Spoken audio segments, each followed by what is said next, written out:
നമുക്കിന്ന് വളരെ പെട്ടെന്ന് തന്നെ ഒരു അടിപൊളി ഓലൻ ഉണ്ടാക്കിയാലോ, നമ്മുടെ സദ്യ സ്പെഷ്യൽ ഓലൻ. അപ്പം നമുക്ക് വേഗം തന്നെ ഉണ്ടാക്കി തുടങ്ങിയാലോ. അപ്പം നിങ്ങൾ വേഗം തന്നെ കുമ്പളങ്ങയൊക്കെ ഒന്ന് കട്ട് ചെയ്യാനായിട്ട് എടുത്തോട്ടോ. അപ്പം ഞാനിവിടെ കുമ്പളങ്ങയൊക്കെ ഒന്ന് കട്ട് ചെയ്ത് വെച്ചിട്ടുണ്ട്, ചെറിയ ചെറിയ പീസായിട്ട് കട്ട് ചെയ്ത് വെച്ചിട്ടുണ്ട്. നമ്മൾ സാമ്പാറിനൊക്കെ ഇടുന്നില്ല, ആ ഒരു വലുപ്പത്തിലാണ് ഇവിടെ കട്ട് ചെയ്തെടുത്തിരിക്കുന്നത്. പിന്നെ ഇതിലേക്ക് ഞാനൊരു 5-8 പച്ചമുളക് എടുത്തിട്ടുണ്ട് കേട്ടോ. അത് എരിവില്ലാത്തതുകൊണ്ടാണ് ഞാൻ എത്ര എണ്ണം എടുത്തത്.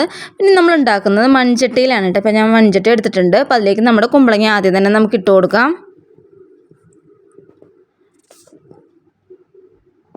ചിലയിടങ്ങളിലും ഈ ഓലൻ ഉണ്ടാക്കുന്ന സമയത്ത് ഈ കുമ്പളങ്ങയുടെ കൂടെ കുറച്ച് മത്തനും കൂടി ഇടുന്നത് പറയുന്നത് കേട്ടിട്ടുണ്ട് കേട്ടോ.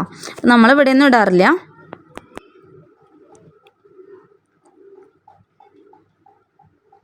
അപ്പോൾ അത് നമ്മുടെ കുമ്പളങ്ങയിലോട്ട് നമ്മുടെ പച്ചമുളകും കൂടി നമുക്ക് കട്ട് ചെയ്ത് വെച്ച് ഇട്ട് കൊടുക്കാം. എരിവുള്ളതൊക്കെ ആണെങ്കിൽ ഒരു 3-4 എണ്ണമൊക്കെ മതി കേട്ടോ. അത് എരിവ് ഒട്ടും ഇല്ലാത്തതുകൊണ്ടാണ് ഞാൻ ഇത്ര എണ്ണമൊക്കെ ഇട്ടത് കേട്ടോ. അപ്പോൾ ഇതിലോട്ട് ഞാൻ 2 പാലാണ്, തേങ്ങയുടെ 2 പാലാണ് ഇവിടെ എടുത്ത് വെച്ചിരിക്കുന്നത്. അത് നമുക്കിതിലോട്ട് ഒഴിച്ചു കൊടുക്കാം. ഇത് അത്യാവശ്യം വലിയൊരു മൂടിയുടെ തേങ്ങയുടെ 2 പാലാണ് എടുത്തിരിക്കുന്നത്. ഒരു തേങ്ങ എടുത്തിട്ടില്ല. പിന്നെ ഇത് നമുക്ക് നന്നായിട്ടൊന്ന് കുക്ക് ചെയ്യാനായിട്ട് വയ്ക്കാം. ഇതിലേക്ക് ആവശ്യത്തിനുള്ള ഉപ്പും കൂടി നമുക്ക് ചേർത്ത് കൊടുക്കാം. അപ്പോൾ ഞാൻ അതിലോട്ട് കല്ലുപ്പാണ് ചേർക്കുന്നത്. അപ്പോൾ നമ്മൾ ടീസ്പൂൺ അളവിൽ പൊടിയുപ്പൊക്കെ ചേർക്കുകയാണെങ്കിൽ ഒരു 1.5 ടീസ്പൂൺ അളവിലൊക്കെ നമുക്ക് പൊടിയുപ്പ് ചേർത്ത് കൊടുക്കാം കേട്ടോ. പിന്നെ നമുക്കിത് വേവിക്കാനായിട്ട് വയ്ക്കാം.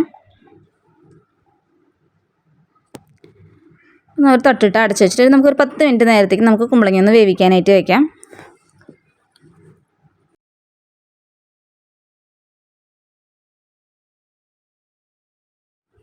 അപ്പോൾ അത് നമ്മുടെ കുമ്പളങ്ങ അടച്ച് വെച്ചിട്ട് കുറച്ച് നേരമായിട്ടുണ്ട്. അപ്പോൾ നമ്മുടെ കുമ്പളങ്ങ ഒരു അര വേവായിട്ടുണ്ട് കേട്ടോ. അപ്പോൾ ഇതിലോട്ട് ഞാൻ വെള്ളപ്പയറില്ലേ, വൻപയർ വേവിച്ച് വെച്ചിട്ടുണ്ടായിരുന്നു കേട്ടോ. ഒരു അര വേവ് ആക്കി വെച്ചിട്ടുണ്ടായിരുന്നു, വേവിച്ച് വെച്ചിട്ടുണ്ടായിരുന്നു. അപ്പോൾ അതും കൂടി ഞാൻ ഇതിലോട്ട് ചേർത്ത് കൊടുക്കുകയാണ്.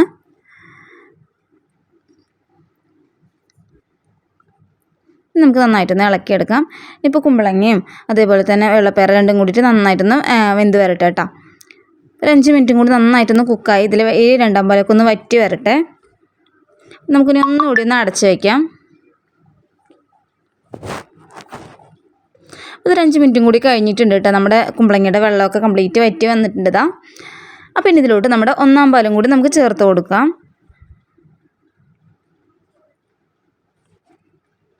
ഉപ്പ് പോരാന്നൊക്കെ ഉണ്ടെങ്കിൽ ഈ സമയത്ത് ചേർത്ത് കൊടുക്കാമെന്നേ ഉള്ളൂ. അപ്പോൾ ഞാൻ ഇവിടെ ഇനി 1 പാൽ ഇതിലോട്ട് ഒഴിച്ച് കൊടുക്കാം കേട്ടോ.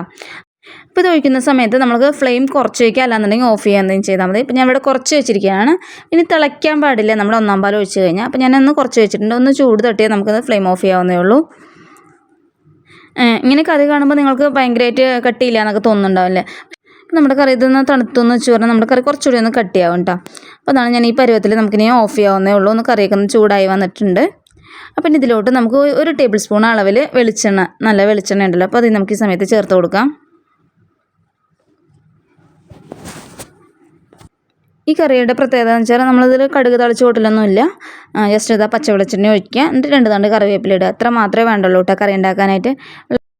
മിക്ക എല്ലാവരും ഓണത്തിന് ഉണ്ടാക്കുന്ന കറിയാണെന്നുള്ളത് എനിക്കറിയാം കേട്ടോ. നമ്മുടെ ഈ ഓലൻ അറിയാത്തവർക്ക് വേണ്ടിയിട്ടാണ് ഞാൻ വീണ്ടും ഉണ്ടാക്കുന്നുണ്ട് പറയുന്നത് കേട്ടോ, എൻ്റെ ഒരു സന്തോഷത്തിന് വേണ്ടിയിട്ട്. അപ്പോൾ നിങ്ങളെല്ലാവരും ട്രൈ ചെയ്യുന്നുള്ള വിശ്വാസത്തോടു കൂടിയിട്ട് അടുത്ത നല്ലൊരു വീഡിയോയിലൂടെ നമുക്ക് വീണ്ടും കാണാം.